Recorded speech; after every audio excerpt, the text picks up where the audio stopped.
Hello everyone, કેમ છો? બધા મજામાં? જય દ્વારકાધીશ. સ્વાગત છે તમારું આજના નવા વિડીયોમાં.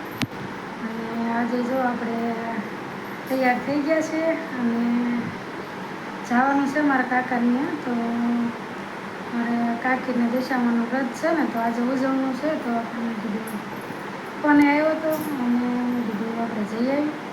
અને એક કારણ તો મેન એ છે કે રક્ષાબંધન નજીક આવી ગયું. તો મેં કીધું હસમુને અત્યારે નવરા છે ને, તો મેં કીધું આપણે રાખડી બાંધાય. કેમ કે રક્ષાબંધન પછી છે ને મારા પપ્પાને જવાનું હોય, તો મારા કાકાની પાસે અહીંયા ભાગરા કે ત્યાં છે. તો પછી બધે અલગ અલગ થઈ જાય, તો પછી એક દિવસમાં બધે જવાનું કાંઈ મેળ ન રહે. એટલે મેં કીધું આપણે અહીંયા પેલા બાંધી આવીએ. કેમ કે મારા કાકાને 2 છોકરા જ છે, 2 ભાઈઓ છે અને બેન નથી, એટલે મારે ત્યાં તો જવું જ પડે. તો મેં કીધું આપણે ત્યાં જઈ આવીએ અને આજે રાખડી બાંધતા આવીએ. અને દશામાનું વ્રત છે, તો મેં કીધું 2 કામ થઈ જાય. નહીંતર તો રક્ષાબંધન નજીક આવે એમાંય જાય. પણ પાછું આજે શનિવાર, તો શનિ રવિની રજા હોય, તો મેં કીધું 2 ભાઈ ઘરે હોય. આજ બપોર પછી તો ઘરે જ હોય, તો પછી એને રજાઈ ન પડે. એ બાને મેં કીધું આજ જઈ આવી. તો હવે નીકળીએ અને જઈએ. હવે દશામાના દર્શન કરતા આવીશું. 2 વાત કામ થઈ જાય આપણે. તો હવે નીકળીએ.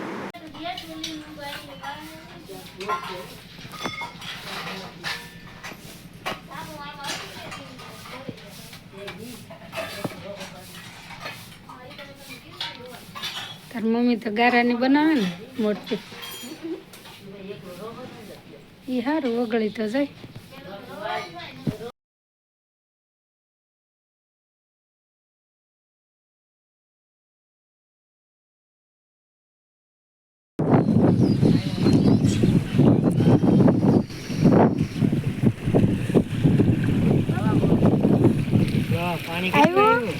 આવ્યું બેટા, કેટલું જોયું થઈ ગયો.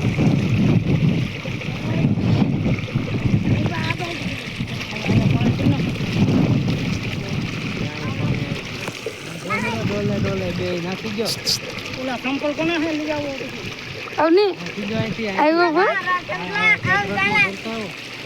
ગારો છોડશે તો આ ઘેરે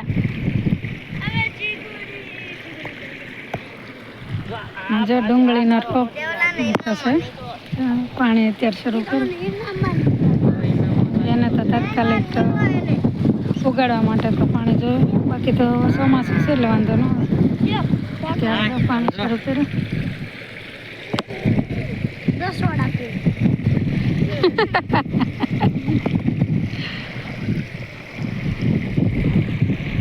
ના કરો ના કર, પાળે ધોવાઈ જાય.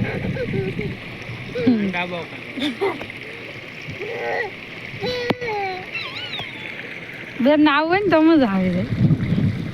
મકાઈ જો 10 દિવસમાં તો થઈ જાય. એ થઈ ગઈ જો મોટી મોટી આવી ગઈ.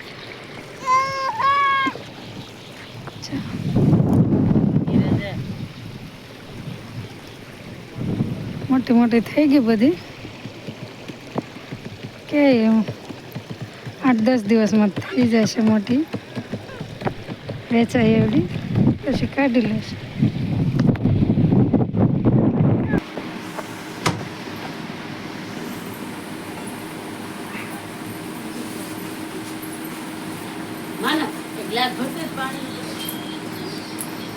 હાલો કરજો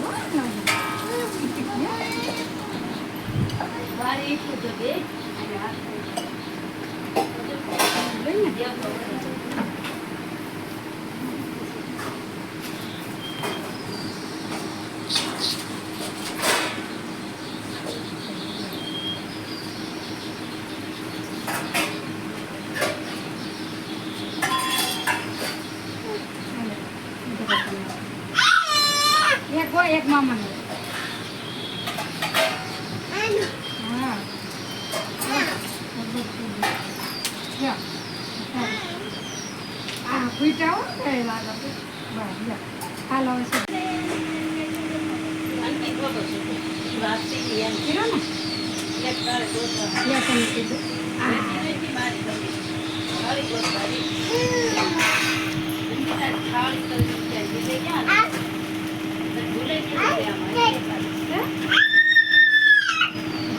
તારે ન હોય બટા, તારે તો બાંધવા લાવે ને